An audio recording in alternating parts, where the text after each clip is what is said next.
This is section 9.4, exploring quotients of functions. So we've looked now at sum, difference, product, and now, like as typical order, we look at quotients or division of functions. So our goal is to represent the quotient of two functions graphically and algebraically and determine the characteristics of the quotient. So as usual, this is the most kind of complex combination of functions, at least that we've seen so far, but it's a little bit more involved than the previous ones where we were just working with manipulating the y values of the independent functions. Now we're looking at a few other things. Okay, so the logistic function is often used to model growth. So this function has the general equation p at t is equal to c over 1 plus ab, where a is greater than 0, b is between 0 and 1, and c is greater than 0.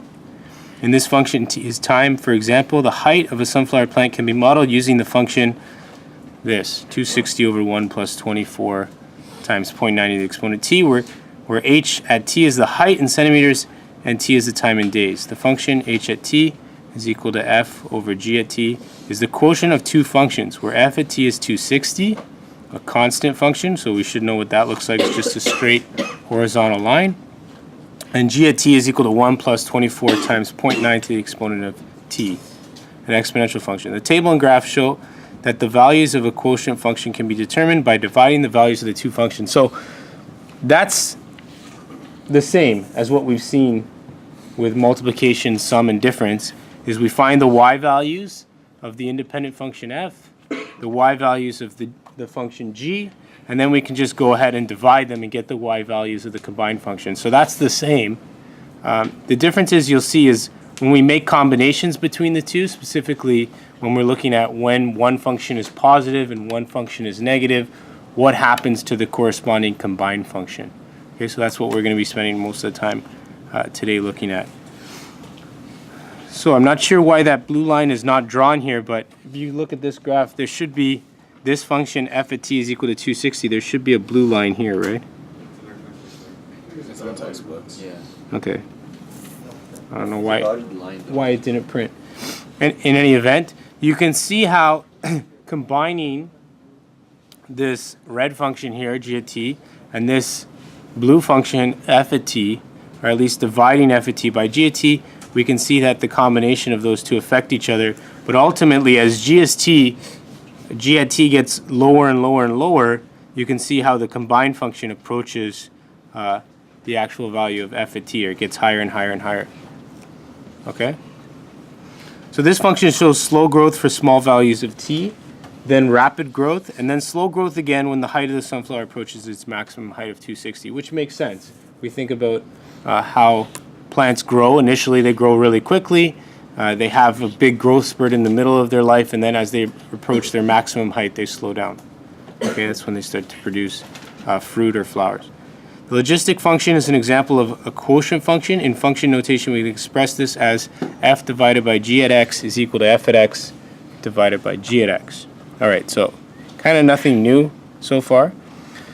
The question says, what are the characteristics of functions that are produced by quotients of other types of functions? So we're going to look at a variety of different functions now and see how we can combine them to create a combined quotient function. So it says, consider the function 4 over x plus 2 in the form y is equal to f at x over g at x. Write the expressions for the functions of f and g. So the function of f is what?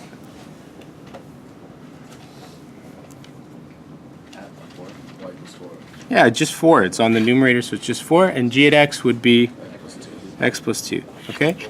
So there's our two functions. So far, pretty simple.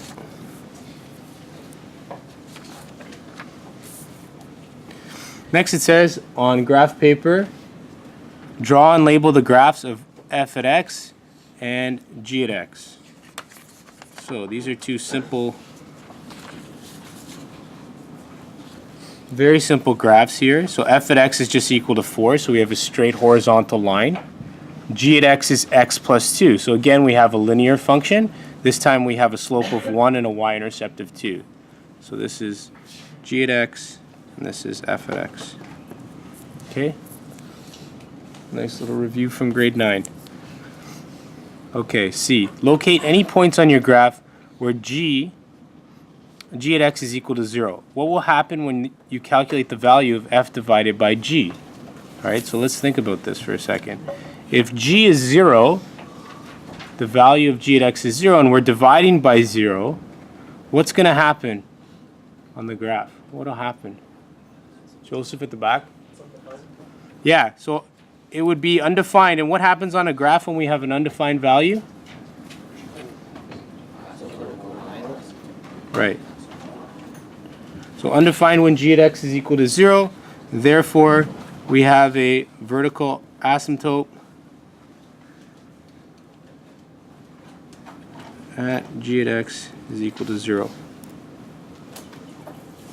All right. So if we look at our graph, back to our graph here, what value then would we have a vertical asymptote on the combined function? -2. Yeah. Anyone else see that? Just Ramon? David? Yeah, good. -2. So they both said -2. And the reason why is here the y value of g at x is 0. So on our combined function, we're going to have a vertical asymptote there. Because at that value of x, we have an undefined value of the combined function. Okay, any questions about that? That's important. It's going to come up a lot. Okay, remember a vertical asymptote, when we're trying to create these graphs, it's a pretty defining characteristic on the graph, right? It dictates a lot of, the direction and the way we draw our graph. Okay, so that's very important. So that's first and foremost. You need to find the values where g at x is equal to 0. And, the functions you're going to be dealing with aren't this simple. They're not going to be straight lines. Okay, so you may have to find those x-intercepts by using your quadratic formulas.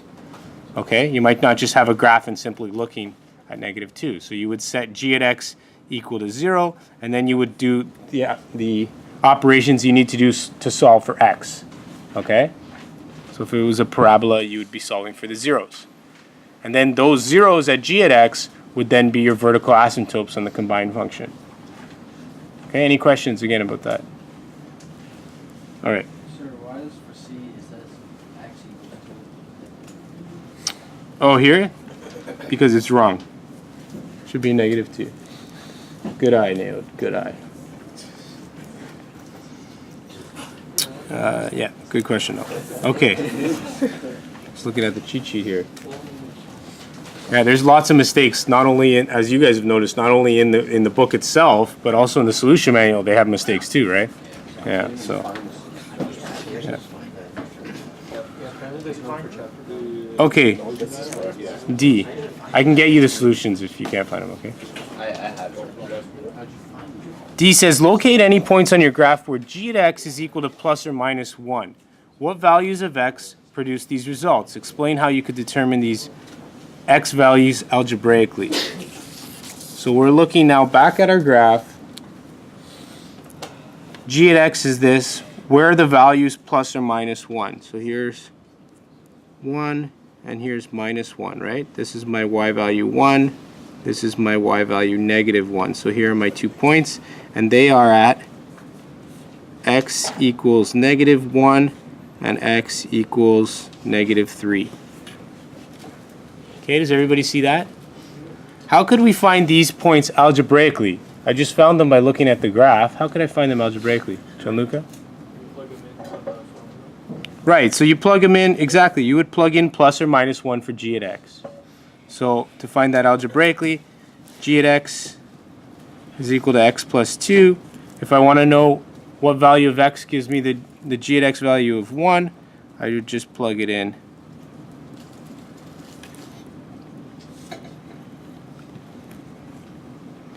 -1.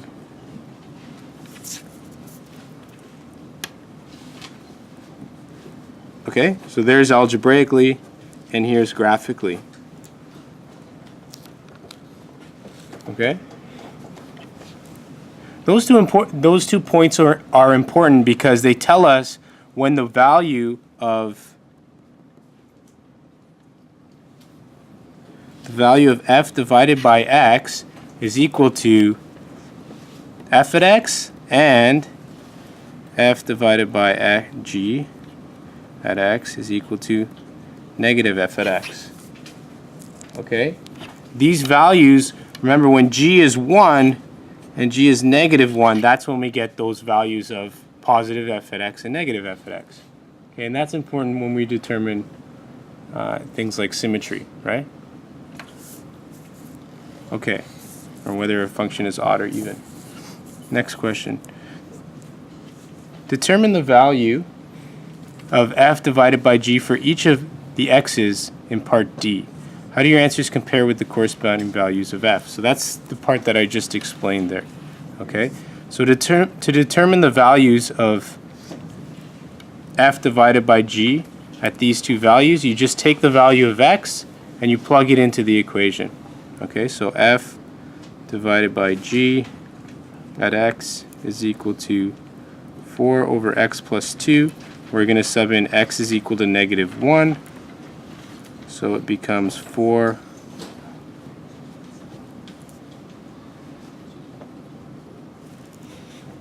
okay?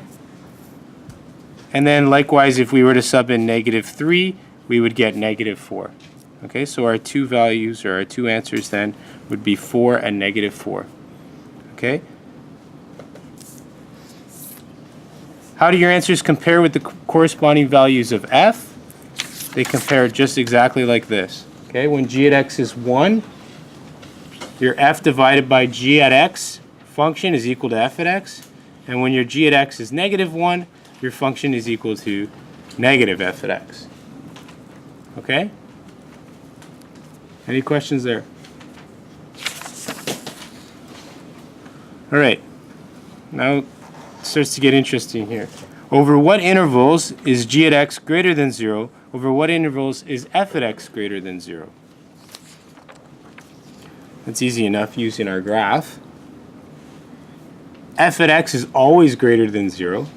Okay, so what intervals? XCR. G at x is greater than 0 when x is greater than negative 2. Not greater than and equal to negative 2, just greater than negative 2. Because when it's equal to negative 2, it's 0. It's not positive, it's 0. Okay? So here's that written out. G at x is greater than 0 when XCR is greater than negative 2. F at x is greater than 0 for all values of x. Okay? This is important because we're going to see how those relationships relate between positive and negative and how that affects the quotient. Okay, we'll see that right now. Okay, G. Determine all the intervals where both f and g are positive or where both are negative. Will the function f at g be positive in the same intervals? Justify your answer. What do you guys think? If both intervals or both independent functions are positive, what's gonna be the quotient function or the combined quotient function? Is it gonna be positive?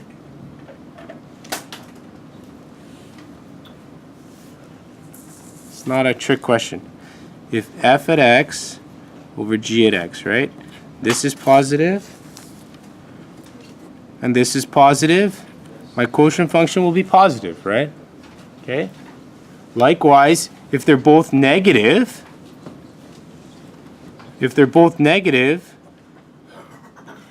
my quotient function will be positive, okay? And so when are they negative now? If one is negative and the other one's positive, my quotient function is going to be negative, okay? And vice versa, if g is negative and f is positive. So what does that mean on the graph? This is where it gets a little bit different from what we've seen with the other combined functions, okay? We need to recognize this pattern and what's actually happening on the combined function, because that's how we draw it, without having to do this, very cumbersome table of values, okay? We can develop these graphs just like we did with the inverse functions. We developed graphs off a set of rules. This is kind of the first indication of how to draw graphs without creating these large cumbersome table of values, which frankly you won't have time to do. Okay, so what does that mean then? So from -2 and less, so below -2, x values -2 and less, my g at x function is negative and my f at x function is positive. So my combined function on these values less than negative 2 is going to be what? Above or below the x-axis? Yeah, below. It's going to be negative. Okay? So under that same train of thought, for every point to the right of negative 2, or greater than negative 2, the combined function is going to be positive. Right. And what's happening at negative 2? Right, there's a vertical asymptote. So do you guys see how this is kind of becoming similar to those inverse functions where we develop those patterns and we figure out the direction of which the function turns as it approaches the asymptote? Right? We know then that in the combined function there has to be this action happening. There has to be this type of pattern happening. Why? Because as it approaches negative 2, it has to turn down away from that vertical asymptote, and it can't go past x or y equals 0, because if it does, it'll be positive, when we know it can't be positive. Any questions about this? Okay. So that's kind of what this investigator is getting at. Determine all the intervals where both f and g are positive. Will the function f be positive? Yes, it will. Okay, we talked about that. Determine any intervals where f and g are positive and other is negative. Discuss the behavior. So if one is positive and one is negative, the combined function is going to be negative. Yes, everybody. When one is positive and one's negative, it's going to be negative, right? It has to be. Whether it's positive divided by a negative or negative divided by positive, it's going to be negative. Okay. For what values of x is f divided by g at x equal to f at x? For what values of x is f divided by g at x equal to negative f? So this we covered earlier, and we know that what values of x, we determined these were negative 1 and negative 3. How do I find these again? I set g at x equal to 1, and I set g at x equal to negative 1. Okay, because when g at x is negative 1, I'm going to get negative f at x. When g at x is positive 1, I'm going to get f at x. Okay? J, using all the information about f and g that you have determined to make an accurate sketch of y is equal to f divided by g at x and state its domain. All right. So here's the sketch I started.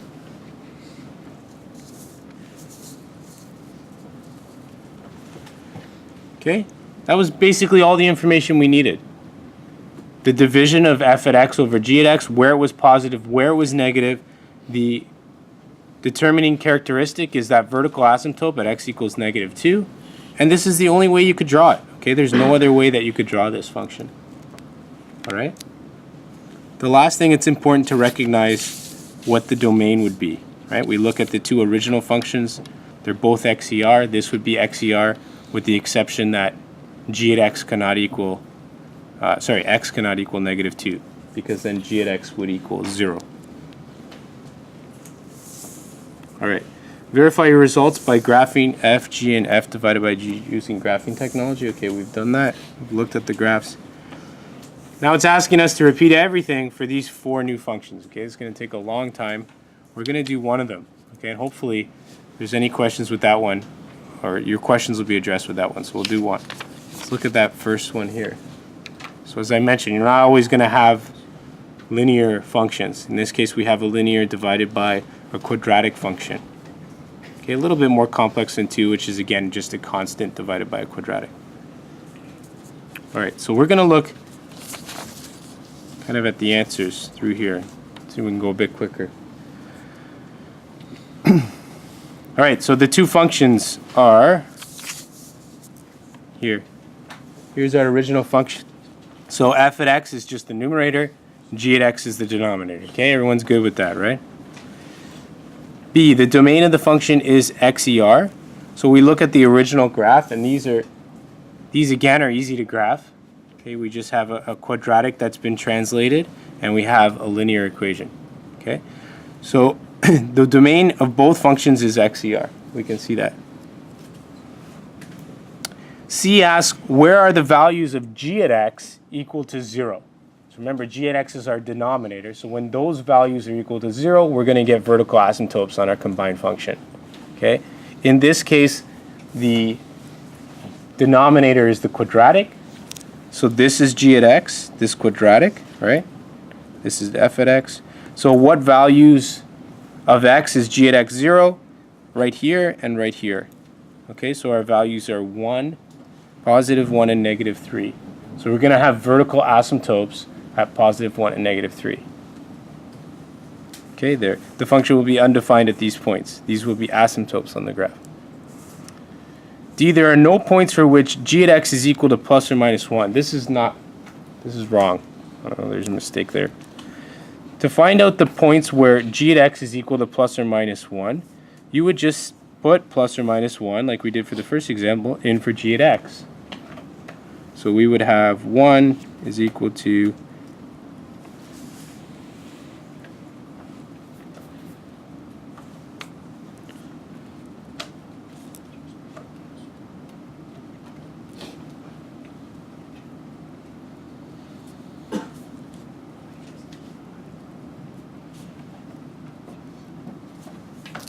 okay, and then you would solve for x. It's not a nice round number. I think it ends up being 1.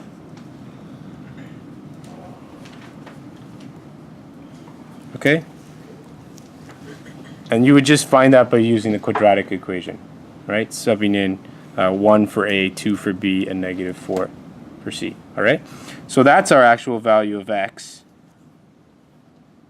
when g at x is 1. And similarly, to find out when g at x is negative 1, you'd sub in a negative 1 here. Any questions there on what to do? Okay. So E, determine the values of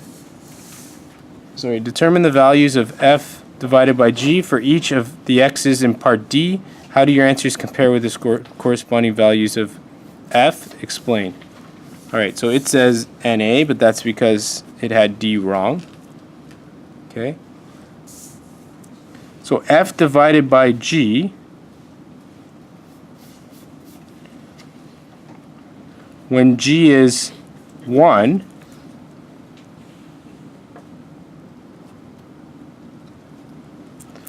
f divided by g when g is 1 is going to be f at x.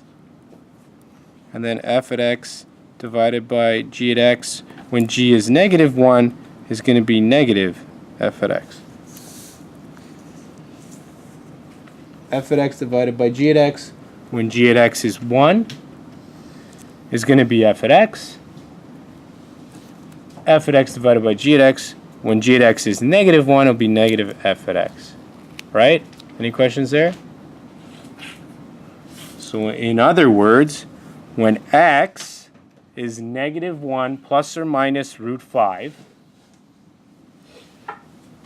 f at x over g at x is going to be equal to x plus 1. Or negative 1 plus or minus root 5 plus 1. Does that make sense? I gotta say that one again? Okay. E says, determine the values of f divided by g for each of the x's in part D.